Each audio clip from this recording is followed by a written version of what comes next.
राम राम जय जवाहरलाल दिल्ली राहुल गांधी जय जवाहरलाल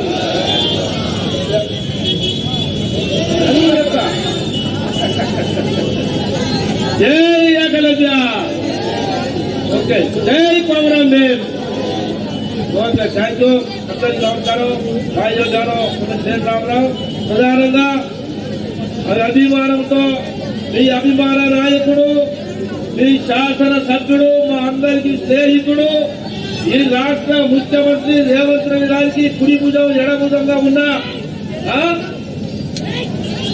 మన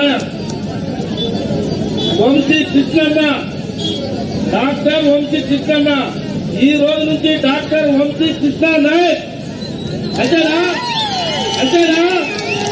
మమ్మల్ని అందరినీ గుండెలో పెట్టుకొని ఇంత పెద్ద మొత్తంలో స్వాగతం పలికిన వంశీ అన్నని మేము మర్చిపోము, మా జాతి మర్చిపోయి పలిచిపోదని తెలియజేసుకుంటూ ఎంపీ బలరాం నాయక్ గారు మా శంకర్ నాయక్ గారు స్పీకర్ కాంగ్రెస్ పార్టీ అధ్యక్షుడు ఎమ్మెల్సీ గారు రామచంద్ర నాయక్ గారు రామపుర ఎమ్మెల్యే గురు నాయక్ గారు వెల్లయ్య నాయక్ గారు మనందరి లంబాడా బంజారా గాంధీ రవీందర్ నాయక్ గారు వెంకన్న గారు మన ఎలకల సంఘం నుంచి కుమార్ గారు వారి నాయకత్వం అందరికీ కూడా సాంబయ్య గారికి ఇంకా ఏడాది సంఘం నాయకుల నుంచి పేరు చెప్పండి సత్యనారాయణ గారికి ఇంకా చెప్పకుండా 2 సార్లు వాళ్ళ పేరుకి నమస్కారం.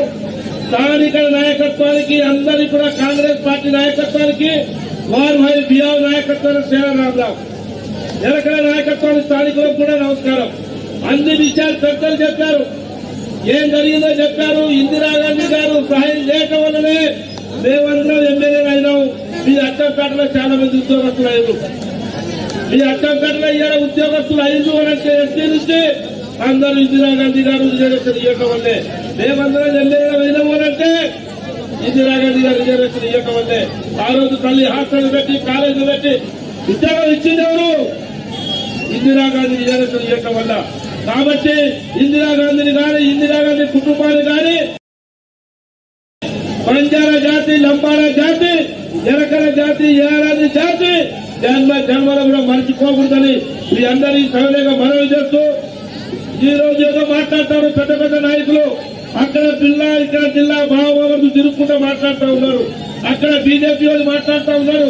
ఎరకల జాతికి బంజారా జాతికి ఆనాడు ఇందిరాగాంధీ గారు ఐటీడీఏ పెట్టిందా లేదా? 170 యాక్ట్ పెట్టింది, అట్రాసిటీ చట్టం తెచ్చింది, జీవో నెంబర్ 3 తెచ్చి మొత్తం 7వ తరగతి 10వ తరగతి చదువుకున్న వాళ్ళందరికీ కూడా ఉద్యోగాలు ఇవ్వాలని ఇందిరాగాంధీ గారు మనకి చట్టం తెచ్చింది. ఆ చట్టాన్ని 33 జాతుల కులాల్లో ఉన్న గిరిజన జాతికి జీవో నెంబర్ 3 తీసేశారు. బీజేపీ టీఆర్ఎస్ కలిసి వాళ్ళు మాట్లాడతారు. ఇవాళ మనం మోసం చేస్తున్నారు. ఎవరు మోసం చేస్తుంది? జాతికి ఎవరు మోసం చేసింది? లంబాడ జాతిని మోసం చేసింది ఎవరు? జీవో నెంబర్ తీసింది ఎవరు? జీవో నెంబర్ తీసింది ఎవరు? కులాల మధ్య పంచాయతీ కట్టింది ఎవరు? కాబట్టి టీఆర్ఎస్ పార్టీ బీజేపీ పార్టీని తొందర పెట్టాలి. కాంగ్రెస్ పార్టీకి గిరిజనులు ఎరుకులందరూ ఏకంగా ఉండాలి.